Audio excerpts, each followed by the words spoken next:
I'm so happy I landed here. It's been such a relief and probably the best roommate experience and move-in experience I've had. The apartment building from above. It has a section clad in white, a middle one clad in gray, and another one clad in brown.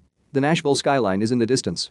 We love the new up-and-coming, all the restaurants, all the bars, cafes, things like that. It's super walkable, which we like, and we felt very safe. A roof deck with rocking chairs around a fire pit. We thought this apartment is so beautiful, and it is not anything like the other apartments we've toured. We thought it was very unique, and we loved that.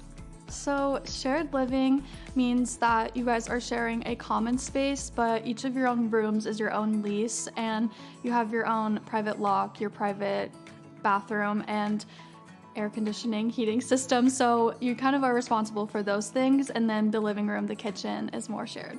The man hands pool teas to two women. All three laugh and joke. We have so much fun together, but we also love that we have our own separate spaces and our own private bathrooms, so we definitely don't run into any issues. One of the women sits down on a couch in the shared living area. The shared living units being fully furnished was super helpful for us as college students. Sometimes furnishing a whole apartment can be a financial burden, so that was really helpful for us. The other woman walks around the double bed in her bedroom, then works in the kitchen. I would say shared living is really beneficial when you are having roommates, especially if you end up with a random roommate.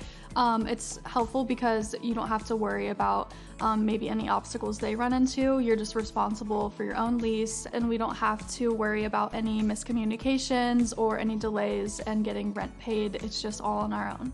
A swimming pool with lines of plastic chairs in shallow water. Text, Westerly House.